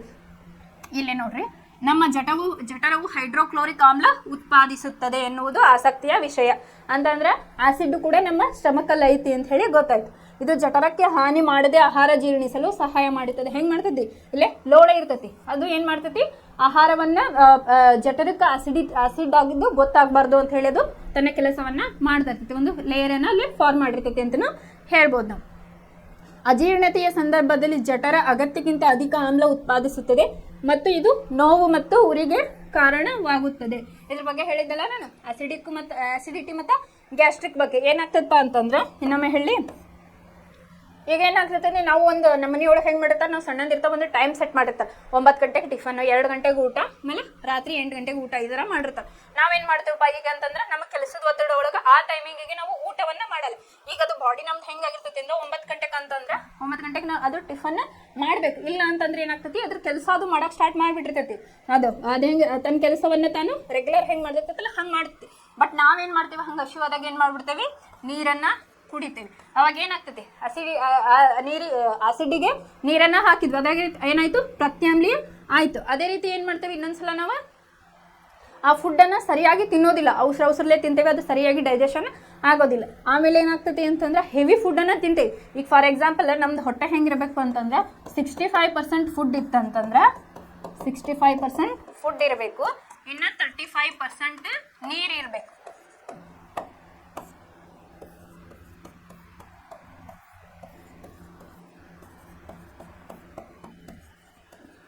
ಈಗ ಅದ್ರದ್ದು ಒಂದು ರೇಂಜ್ ಇರ್ತೈತಿ ಹೊಟ್ಟೆಗೆ. ಈಗ ಆಹಾರ ಚಲೋ ಐತಿ, ಊಟ ಚಲೋ ಐತಿ ಅಂತ ಹೇಳಿ ಎಕ್ಸಸ್ ತಿಂದ್ವಿ ಅಂತಂದ್ರೆ ಏನಾಗ್ತದಪ್ಪ ಅಂತಂದ್ರೆ ನಮ್ಮ ಹೊಟ್ಟೆಗೆ ಹಾನಿ ಉಂಟಾಗ್ತೈತಿ. ಎವರೇಜ್ ಹೆಂಗಿರ್ಬೇಕಂತಂದ್ರೆ ಒಂದು 65% ನಾವು ಆಹಾರವನ್ನು ತಿಂದ್ವಿ ಅಂತಂದ್ರೆ ಅಲ್ಲಿ 35% ನೀರು ಇರಲೇಬೇಕು. ಅಂದಾಗ ಮಾತ್ರ ಅದು ಡೈಜೆಷನ್ ನಮ್ಗೆ ಕರೆಕ್ಟಾಗಿ ಆಗ್ತದೆ. ನೀವು 65% ಫುಡ್ಡನ್ನು ಅದನ್ನ 100% ತೊಗೊಂಡ್ರಿ ಅಂತಂದ್ರೆ ಏನಾಗ್ತೈತಿ, ಅಲ್ಲೇ ಜಾಗ ಉಳಿಯಂಗಿಲ್ಲ. ಅವಾಗ ಏನಾಗ್ತೈತಿ, ಬ್ಲೋಟಿಂಗ್ ಚಲುವಾಗಕ್ಕೆ ಸ್ಟಾರ್ಟ್ ಆಗ್ತೈತಿ. ಅದರಿಂದ ಏನಾಗ್ತೈತಿ, ಸರಿಯಾಗಿ ಟೈಮಿಗೆ ಫುಡ್ ತಿನ್ನಲ್ಲ, ಆಮೇಲೆ ಎಕ್ಸಸ್ ತಿನ್ನೋದು, ಆಮೇಲೆ ಟೈಮಿಗೆ ತಿನ್ನೋದಿಲ್ಲ. ಅದರಿಂದ ಏನಾಗ್ತದಪ್ಪ ಅಂತಂದ್ರೆ ಅಸಿಡಿಟಿ, ಗ್ಯಾಸ್ಟ್ರಿಕ್ನಂತಹ ಪ್ರಾಬ್ಲಮ್ ಬರಾಕ ಸ್ಟಾರ್ಟ್ ಆಗ್ತೈತಿ. ಈ ನೋವಿನಿಂದ ಮುಕ್ತಿ ಪಡೆಯಲು ಜನರು ಆಮ್ಲ ಶಾಮಕ ಅಂತಂದ್ರೆ ಆಂಟಿ ಆಸಿಡ್ಗಳನ್ನು ತಗೋತಾರ. ಅಂದ್ರೆ ಆಮ್ಲವನ್ನು ತೆಗೆದು ಹಾಕಕ ಆಂಟಿ ಆಸಿಡ್ ಅನ್ನೋ ಗುಳಿಗೆ ಅಥವಾ ಏನು ಅಂತ ಹೇಳಿ ಕುಡಿತಿರ್ತಾರ, ಹಂಗಲ್ಲ, ಆಂಟಿ ಆಸಿಡ್ ಒಂದು ಆಮ್ಲ ಶಾಮಕ ಗುಳಿಗೆಯನ್ನು ತಗೋತಾರ. ಆಮೇಲೆ ಕರೆಯಲ್ಪಡುವ ಪ್ರತ್ಯಾಮ್ಲಗಳನ್ನು, ಈ ನೋವಿನಿಂದ ಮುಕ್ತಿ ಪಡೆಯಲು ಜನರು ಆಮ್ಲ ಶಾಮಕ ಎಂದು ಕರೆಯಲ್ಪಡುವ ಒಂದು ಪ್ರತ್ಯಾಮ್ಲವನ್ನು ಇಲ್ಲಿ ತೆಗೆದುಕೊಳ್ಳುತ್ತಾರೆ. ಈ ಅಧ್ಯಾಯದ ಪ್ರಾರಂಭದಲ್ಲಿ ಇಂತಹ ಒಂದು ಪರಿಹಾರವು ನಿಮ್ಮಿಂದ ಸೂಚಿಸಲ್ಪಟ್ಟಿದೆ. ಈ ಆಮ್ಲ ಶಾಮಕಗಳು ಹೆಚ್ಚುವರಿ ಆಮ್ಲವನ್ನು ತಟಸ್ಥಗೊಳಿಸುತ್ತದೆ. ಅವಾಗ ಏನು ಮಾಡ್ತಾರೆ, ಗ್ಯಾಸ್ಟ್ರಿಕ್ ಹಿಂಗೆಲ್ಲ ಅಂತಂದ್ರೆ ಏನು ಮಾಡ್ತಾರೆ, ಗುಳಿಗೆಯನ್ನು ತಗೋತಾರೆ. ಗುಳಿಗೆ ತೊಗೊಂಡಾಗ ಆಸಿಡ್ ಏನಿರ್ತೈತಲ್ಲ ಅದನ್ನ ಪ್ರತ್ಯಾಮ್ಲೀಯವಾಗಿ ಮಾಡಿಸ್ತಾರೆ. ಅವಾಗ ಸ್ವಲ್ಪ ಕಡಿಮೆ ಆಗ್ತೈತಿ. ಬಟ್ ಅದು ರೂಟ್ಲಿ ಕ್ಲಿಯರ್ ಆಗ್ಬೇಕಪ್ಪ ಅಂತಂದ್ರೆ ನಮ್ಗೆ ಕಂಪ್ಲೀಟ್ ಇನ್ನೊಮ್ಮೆ ಬರಬಾರ್ದು ಅಂತಂದ್ರೆ ನಾವು ಸರಿಯಾದ ಟೈಮಿಗೆ ಫುಡ್ಡನ್ನು ತಿನ್ನಬೇಕು, ಸರಿಯಾಗಿ ಅಗದು ತಿನ್ನಬೇಕು, ಮತ್ತು ಹಿತಮಿತ ಆಹಾರವನ್ನು ಸೇವಿಸಿದಾಗ ಇಂಥ ಕಾಯಿಲೆಗಳು ನಮಗೆ ಬರೋದಿಲ್ಲ. ಇಲ್ಲಿ ಈ ಆಮ್ಲ ಶಾಮಕಗಳು ಹೆಚ್ಚುವರಿ ಆಮ್ಲವನ್ನು ತಟಸ್ಥಗೊಳಿಸುತ್ತವೆ. ಮ್ಯಾಗ್ನೇಷಿಯಂ ಹೈಡ್ರಾಕ್ಸೈಡ್ ಒಂದು ಸೌಮ್ಯ ಪ್ರತ್ಯಾಮ್ಲವಾಗಿದ್ದು ಸಾಮಾನ್ಯವಾಗಿ ಈ ಉದ್ದೇಶಕ್ಕೆ ಬಳಸಲ್ಪಡುತ್ತದೆ. ಯಾವುದು, ಮಿಲ್ಕ್ ಆಫ್ ಮ್ಯಾಗ್ನೇಷಿಯಾ ಅಂತ ಹೇಳಿತ್ತು, ಮ್ಯಾಗ್ನೇಷಿಯಂ ಹೈಡ್ರಾಕ್ಸೈಡ್ ಅಂತ ಹೇಳಿ ಕರೀತೀವಿ. ಅದನ್ನೇನು ಮಾಡ್ತಾರೆ, ಬಳಸ್ತಾರೆ. ಅದರೊಳಗೆ ಅದು ಏನಾಗ್ತದೆ, ಒಂದು ಸೌಮ್ಯ ಪ್ರತ್ಯಾಮ್ಲವಾಗಿದ್ದು ಸಾಮಾನ್ಯವಾಗಿ ಈ ಉದ್ದೇಶಕ್ಕೆ ಅದನ್ನ ಬಳಸ್ತಾರ ಅಂತ ಹೇಳಿ ಹೇಳಿದೆ. ಇನ್ನು ನೆಕ್ಸ್ಟ್ ಹಲ್ಲಿನ ಸವೆತಕ್ಕೆ ಕಾರಣವಾಗುವ pH ಬದಲಾವಣೆ. ಈಗ ಹಲ್ಲೆ ಸೌದಾವ್ ಅಂತ ಹೇಳ್ತಿರ್ತಾರಲ್ಲ, ಅದಕ್ಕೆ ಯಾವ್ದು ಕಾರಣ ಅಂತೇಳಿ, ಹೆಂಗೆ pH ಅಲ್ಲೇ ಕೆಲಸ ಮಾಡ್ತೈತಿ ಅಂತ ಹೇಳಿ ಈಗ ನೋಡೋಣ. ಬಾಯಿಯ pH 5.5ಕ್ಕಿಂತ ಕಡಿಮೆ ಆದಾಗ ಹಲ್ಲಿನ ಸವೆತ ಪ್ರಾರಂಭವಾಗುತ್ತೆ. 5.5 ಅಂದ್ರೆ ಏನು, ಇದು ಆಮ್ಲೀಯವಾಗೈತಿ ಅಂತ ಹೇಳಿ, ಅಂದ್ರೆ ಅಸಿಡಿಕ್ ಐತಿ ಅಂತ ಹೇಳಿ. ಆ 5.5ಕ್ಕಿಂತ ಅದು ಕಡಿಮೆ ಆಯಿತು ಅಂತಂದ್ರೆ ಹಲ್ಲಿನ ಸವೆತಗಳು ಕಡಿಮೆ ಆಗ್ತೈತಿ ಅಂತ ಹೇಳಿ. ಇನ್ನೊಂದು, ನೀರೊಳಗೆ ಏನಾರ ಫ್ಲೋರೈಡ್ ಅಂಶ ಜಾಸ್ತಿ ಇತ್ತಂತಿಕೋರಿ, ನೀರೊಳಗೆ ಫ್ಲೋರೈಡ್ ಜಾಸ್ತಿ ಇರ್ತಂತಿಕೋರಿ, ಅವಾಗೂ ಏನಾಗ್ತತಿ ಅಂದ್ರೆ ಹಲ್ಲು ಹಾಳಾಗಕ್ಕೆ ನಿಲ್ತಾವ. ಅದಕ್ಕೆ ಡೆಂಟಲ್ ಫ್ಲೋರೋಸಿಸ್ ಅಂತಲೂ ಕರೀತಾರ. ಅದು ನೆಕ್ಸ್ಟ್ ನೀವು ಹೋದಾಗ ಕಲಿತೀರಿ ಇದ್ರ ಬಗ್ಗೆ, ಫ್ಲೋರೋಸಿಸ್ ಬಗ್ಗೆ. ಇಲ್ಲಿ ಏನಾಗ್ತದಪ್ಪ ಅಂತಂದ್ರೆ ಫ್ಲೋರೈಡ್ ಅಂಶ ಇರೋ ನೀರನ್ನು ಜಾಸ್ತಿ ಕುಡಿಯೋದ್ರಿಂದ ಮೂಳೆಗಳ ಸವೆತ, ಆಮೇಲೆ ಹಲ್ಲುಗಳ ಸವೆತ, ಹಲ್ಲುಗಳು ಕೆಂಪು ಅಥವಾ ಹಳದಿ ಆಗಕ್ಕೆ ನಿಲ್ತತಿ. ಇದು ನಿಮ್ಮ ಜನರಲ್ ನಾಲೆಡ್ಜ್ ಇರಲಿ ಅಂತ ಹೇಳಿದೆ. ಆಮೇಲೆ ಬಾಯಿಯ pH 5.5ಕ್ಕಿಂತ ಕಡಿಮೆ ಆದಾಗ ಹಲ್ಲಿನ ಸವೆತ ಪ್ರಾರಂಭವಾಗುತ್ತದೆ. ಕ್ಯಾಲ್ಸಿಯಂ ಹೈಡ್ರಾಕ್ಸಿ ಅಪಟೈಟ್ನಿಂದ ಮಾಡಲ್ಪಟ್ಟಿರುವ ಹಲ್ಲಿನ ಎನಾಮೆಲ್ ದೇಹದ ಅತ್ಯಂತ ಕಠಿಣ ವಸ್ತುವಾಗಿದೆ. ಹಲ್ಲು ಎದರಿಂದ ಮಾಡಿರ್ತೈತಿ, ಎನಾಮೆಲ್ ಅನ್ನೋ ಒಂದು ವಸ್ತುವಿನಿಂದ ಮಾಡಲ್ಪಟ್ಟಿರ್ತೈತಿ, ಎನಾಮೆಲ್ ಅಂತ ಹೇಳಿ. ಈಗ ಒಬ್ಬೊಬ್ರು ಏನು ಮಾಡ್ತಿರ್ತಾರಪ್ಪ ಅಂತಂದ್ರೆ ನಮ್ಮ ಹಲ್ ಮೇಲೆ ಎನಾಮೆಲ್ ಇರ್ತೈತಿ, ಆ ರಫ್ ಬ್ರಷ್ ತೊಗೊಂಡು ಉಜ್ಜೋದ್ರಿಂದ ಅದೇನಾಗ್ತೈತಿ, ಪದೇ ಅದು ತಿಕ್ಕೋದ್ರಿಂದ ಏನಾಗ್ತೈತಿ, ಅದು ಎನಾಮೆಲ್ ಹಾಳಾಗ್ತಾ ಬರ್ತೈತಿ. ಅವಾಗ ಏನಾಗ್ತೈತಿ, ಸೆನ್ಸಿಟಿವಿಟಿ ಇಲ್ಲ, ಹಲ್ಲೊಳಗೆ ಕ್ರಿಯೇಟಿವ್ ಆಗ್ತೈತಿ. ಇದು ನೀರಿನಲ್ಲಿ ವಿಲೀನವಾಗುವುದಿಲ್ಲ, ಅಂದರೆ ನೀರೊಳಗೆ ಡಿಸಾಲ್ವ್ ಆಗುವುದಿಲ್ಲ. ಆದರೆ ಬಾಯಿಯಲ್ಲಿನ pH 5.5ಕ್ಕಿಂತ ಕಡಿಮೆ ಆದಾಗ ಇದು ಸವೆತಕ್ಕೆ ಒಳಗಾಗುತ್ತದೆ. ಇಲ್ಲೇನು ಹೇಳ್ಯಾರ, ಇದು ನೀರಿನಲ್ಲಿ ಸಾಮಾನ್ಯವಾಗಿ ಇದು ಡಿಸಾಲ್ವ್ ಆಗೋದಿಲ್ಲ. ಅದ ಬಾಯಿಯ pH 5.5ಕ್ಕಿಂತ ಕಡಿಮೆ ಇದ್ದಾಗ ಏನಾಗ್ತದಪ್ಪ ಅಂತಂದ್ರೆ ಇದು ಹಲ್ಲಿನ ಸವೆತಕ್ಕೆ ಕಾರಣವಾಗ್ತತಿ ಅಂತ ಹೇಳಿ ಹೇಳಿದ್ದಾರೆ. ಆಹಾರ ಸೇವನೆಯ ನಂತರ ಬಾಯಿಯಲ್ಲಿ ಉಳಿದ ಸಕ್ಕರೆ ಮತ್ತು ಆಹಾರದ ಕಣಗಳ ವಿಘಟನೆಯಿಂದ ಬಾಯಿಯಲ್ಲಿರುವ ಬ್ಯಾಕ್ಟೀರಿಯಾಗಳು ಆಮ್ಲಗಳನ್ನು ಉತ್ಪತ್ತಿ ಮಾಡುತ್ತವೆ. ಯಾಕೆ ಹಲ್ಲು ಉಳ್ಕಾಗೋದು, ಹಲ್ಲು ಸವೆತ ಆಗ್ತಾವಲ್ಲ. ಈಗ ಏನು ಮಾಡ್ತಾರೆ, ಸಣ್ಣ ಹುಡುಗರು ಚಾಕ್ಲೇಟ್ ಏನು ಮಾಡ್ತಾರೆ ಅಂತಂದ್ರೆ ರಾತ್ರಿ ಟೈಮ್ ತಿಂದ್ರೆ ಅಂದ್ರೆ ಅವು ಬ್ರಷ್ ಮಾಡಂಗಿಲ್ಲ, ಅಲ್ಲಿ ಏನಾಗಿರ್ತೈತಿ, ಹಲ್ಲೊಳಗೆ ಸ್ವಲ್ಪ ಉಳಿದಿರ್ತೈತಿ. ಅದರಿಂದ ಏನಾಗ್ತೈತಿ, ಆಸಿಡ್ ಫಾರ್ಮ್ ಆಗ್ತೈತಿ. ಅಂದ್ರೆ ಚಾಕ್ಲೇಟ್ ಅಂತಲ್ಲ, ಯಾವುದೇ ಒಂದು ವಸ್ತುವನ್ನು ನಾವು ತಿಂದಾಗ ಬಾಯಲ್ಲೇ ಉಳಿದಿತ್ತು ಅಂದ್ರೆ ಅದೇನಾಗ್ತೈತಿ, ಇಲ್ಲಿ ಬ್ಯಾಕ್ಟೀರಿಯಾವನ್ನು ಫಾರ್ಮ್ ಮಾಡ್ತೈತಿ. ಆಮೇಲೆ ಹಲ್ಲಿಗೆ ಸಂಬಂಧಪಟ್ಟಿದ್ದ ಕಾಯಿಲೆಗಳಲ್ಲಿ ಬರಕ್ಕೆ ಸ್ಟಾರ್ಟ್ ಆಗ್ತೈತಿ. ಇಲ್ಲಿ ಆಹಾರ ಸೇವನೆಯ ನಂತರ ಬಾಯಿಯಲ್ಲಿ ಉಳಿದ ಸಕ್ಕರೆ ಮತ್ತು ಆಹಾರದ ಕಣಗಳ ವಿಘಟನೆಯಿಂದ ಬಾಯಿಯಲ್ಲಿರುವ ಬ್ಯಾಕ್ಟೀರಿಯಾಗಳು ಆಮ್ಲಗಳನ್ನು ಉತ್ಪತ್ತಿ ಮಾಡುತ್ತವೆ. ಇದನ್ನು ತಡೆಗಟ್ಟುವ ಅತ್ಯುತ್ತಮ ವಿಧಾನವೆಂದರೆ ಆಹಾರ ಸೇವನೆಯ ನಂತರ ಬಾಯನ್ನು ಸ್ವಚ್ಛಗೊಳಿಸುವುದು ಮತ್ತು ಹಲ್ಲನ್ನು ಉಜ್ಜುವುದು ಅಂತೇಳಿ.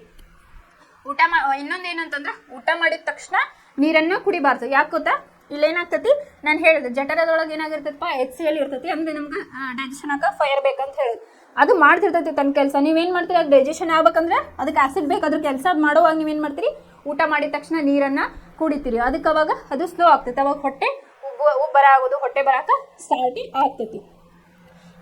ಇಲ್ಲೇನಾಗ್ತದಪ್ಪ ಅಂತಂದ್ರೆ ಇದನ್ನ ಹಲ್ಲಿನ ಸವೆತವನ್ನ ಅಥವಾ ಹುಳುಕನ್ನ ತಡೆಗಟ್ಟಬೇಕು ಅಂತಂದ್ರೆ ನಾವೇನ್ ಮಾಡ್ಬೇಕಂತಂದ್ರೆ ಊಟ ಮಾಡಿದ ಕೂಡಲೇ ಬಾಯನ್ನ ತೊಳಿಬೇಕು. ಆಮೇಲೆ ನೈಟ್ ಬಿಫೋರ್ ಸ್ಲೀಪಿಂಗ್ ನಾವು ಮಲಗೋಕ್ಕಿಂತ ಮುಂಚೆ ಹಲ್ಲನ್ನು ಉಜ್ಜಿ ಮಲಗಬೇಕು.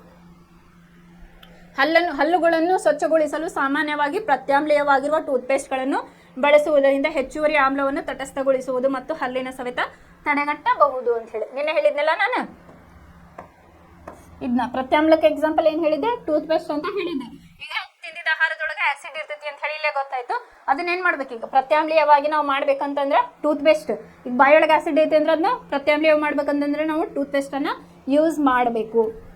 ಮಾಡಿದಾಗ ಏನಾಗ್ತೈತಿ, ಆಮ್ಲವನ್ನದು ತಟಸ್ಥಿಗೊಳಿಸ್ತತಿ ಅಂತ ಹೇಳಿ ಹಲ್ಲಿನ ಸವೆತವನ್ನ ಇಲ್ಲಿ ತಡೆಗಟ್ಟಬಹುದು. ನಾವು ಇವತ್ತಿನ ಕ್ಲಾಸ್ ಒಳಗೆ ಏನ್ ಮಾಡಿದಪ್ಪ ಅಂತಂದ್ರೆ ಆಮ್ಲ ಮತ್ತು ಪ್ರತ್ಯಾಮ್ಲದ ದ್ರಾವಣಗಳು ಎಷ್ಟು ಪ್ರಬಲವಾಗಿವೆ ಅಂತ ಹೇಳಿ ನೋಡಿದ್ವಿ. ಇಲ್ಲೇನ್ ಕೇಳ್ತಾರಪ್ಪ ಅಂತಂದ್ರೆ ನಿಮ್ಗ pH ಅಂದ್ರೆ ಏನು ಅಂತ ಕೇಳ್ತಾರ, ಅದರದ ರೇಂಜ್ ಯಾವ ರೀತಿಯಾಗಿರ್ತೈತಿ ಅಂತ ಹೇಳಿ. ಆಮೇಲೆ ಪ್ರಬಲ ಆಮ್ಲ ಮತ್ತು ದುರ್ಬಲ ಆಮ್ಲ ಅಂದ್ರೆ ಏನಂತ ಹೇಳಿ ಕೇಳ್ತಾರ. ಅದಕ್ಕೆ ಎಕ್ಸಾಂಪಲ್ ನಾ ಹೇಳಿದೆ. ಪ್ರಬಲ ಆಮ್ಲಕ್ಕೆ HCl H2SO4 sulphuric acid hydrochloric acid ಕೊಡ್ರಿ. ವೀಕ್ ಆಸಿಡ್ ಅಂದ್ರೆ ದುರ್ಬಲ ಆಮ್ಲಕ್ಕೆ ಏನ್ ಮಾಡ್ರಿ ಅಂತಂದ್ರೆ ವೀಕ್ ಆಸಿಡ್ಗೆ ಅಸಿಟಿಕ್ ಆಸಿಡ್ ನ ಎಕ್ಸಾಂಪಲ್ ಕೊಡ್ರಿ. ಇನ್ನ ನೆಕ್ಸ್ಟ್ ಇಲ್ಲಿ ಒಂದಿಷ್ಟು ಆಕ್ಟಿವಿಟಿ ಕೊಟ್ಟಿದ್ದಾರೆ, ಯಾವ್ದಾದ್ರು ಇಲ್ಲಿ ಲಿಸ್ಟ್ ಕೊಟ್ಟಿದ್ದಾರೆ. ಅದ್ರ ಒಳಗೆ ಈ ಲಿಟ್ಮಸ್ ಪೇಪರ್ ಅನ್ನೋದಾಗ ಯಾವ್ದು ರೇಂಜ್ ಬರ್ತೈತಿ ಅದನ್ನ ಇಲ್ಲೇ ಬರೀರಿ ಅಂತ ಹೇಳಿದ್ದಾರೆ. ಇದು ನಿಮ್ಮ ಆಕ್ಟಿವಿಟಿ. ಮನೇಲಿ ಇರ್ತಕ್ಕಂಥ ನೀವು ವಸ್ತುಗಳನ್ನ ಇಲ್ಲಿ ಟ್ರೈ ಮಾಡ್ಬೋದು. ಇದು ತಗೊಳ್ರಿ, ಯಾವ್ದು ಹುಣಸೆ ಹಣ್ಣನ್ನ ತಗೊಳ್ರಿ. ಅದು ಕೂಡ ಅದ್ರ ಒಳಗೆ ಅಸಿಡಿಕ್ ಇರ್ತೈತಿ, ಟರ್ಟರಿಕ್ ಆಸಿಡ್. ಆದ್ರಿಂದ ಅದು ಕೂಡ ರೆಡ್ ಆಗ್ತೈತಿ. ಅದನ್ನು ಕೂಡ ಅಬ್ಸರ್ವ್ ಮಾಡ್ಬೋದು ನೀವು ಮನೆಯಲ್ಲಿ. ಆಮೇಲೆ ಸುಣ್ಣದೊಳಗೆ ಅದಿದ್ರು ಗೊತ್ತಾಗ್ತೈತಿ. ಆಮೇಲೆ ಟೂತ್ ಪೇಸ್ಟ್ ಅವೆಲ್ಲ ಪ್ರತ್ಯಾಮ್ಲೀಯ ಇರ್ತವಲ್ಲ, ಅವು ಪ್ರತ್ಯಾಮ್ಲೀಯ ಗುಣಗಳನ್ನ ತೋರಿಸ್ತೈತಿ ಪೀಚ್ ಪೇಪರ್ ಒಳಗೆ. ಆಮೇಲೆ ದೈನಂದಿನ ಜೀವನದಲ್ಲಿ pH ನ ಮಹತ್ವವನ್ನು ನೋಡಿದ್ವಿ. ಇಲ್ಲಿ ನಮ್ಮ ದೇಹವು ಎಷ್ಟು pH ನಿಂದ ಕೂಡಿರ್ಬೇಕು ಅಂತಂದ್ರೆ 7 to 7.8 ಕೂಡಿರ್ಬೇಕು. ಆಮೇಲೆ ಆಮ್ಲೀಯ ಮಳೆ ಬಗ್ಗೆ ನಾನು ಹೇಳಿದೆ, ಯಾವುದು 5.5ಕ್ಕಿಂತ ಅದು 5.6ಕ್ಕಿಂತ ಅದು ಕಡಿಮೆ ಇದ್ರದು ಆಮ್ಲೀಯ ಮಳೆ ಅಂತ ಹೇಳಿ ಕರೀತಾರೆ. ಯಾಕದು ಆಮ್ಲೀಯ ಮಳೆ ಅಂತ ಕರೀತಾರೆ ಅಂತಂದ್ರೆ ಅದು 5.6ಕ್ಕಿಂತ pH ಕಡಿಮೆ ಇರ್ತೈತಿ, ಆದ್ರಿಂದ ಅದು ಆಮ್ಲೀಯ ಮಳೆ ಅಂತ ಹೇಳಿ ಕರೀತಾರೆ. ರೀಸನ್ನು ಕೇಳ್ಬೋದು ಅಥವಾ ಡೈರೆಕ್ಟ್ ನಿಮ್ಗೆ ಆಮ್ಲೀಯ ಮಳೆ ಅಂದ್ರೆ ಏನಂತ ಹೇಳಿ ಕೇಳ್ಬೋದು. ಆಮೇಲೆ ಸಸ್ಯಗಳ ಬೆಳವಣಿಗೆಗೆ pH ಏಕೆ ಬೇಕು ಅಂತಲೂ ಕೇಳ್ಬೋದು. ನಾ ಈಗಾಗಲೇ ಇದ್ರ ಬಗ್ಗೆ ಹೇಳಿದೆ. ಆಮೇಲೆ ನಮ್ಮ ಜೀರ್ಣಾಂಗ ವ್ಯೂಹದಲ್ಲಿ pH ನ ಕಾರ್ಯವೇನು ಅಂತ ಹೇಳಿ ಕೇಳ್ಬೋದು, ಅಥವಾ ನಮ್ಮ ಜೀರ್ಣಾಂಗ ವ್ಯೂಹದಲ್ಲಿ pH ಎಷ್ಟು ಇರಬೇಕು ಅಂತ ಹೇಳಿನೂ ಕೇಳ್ಬೋದು.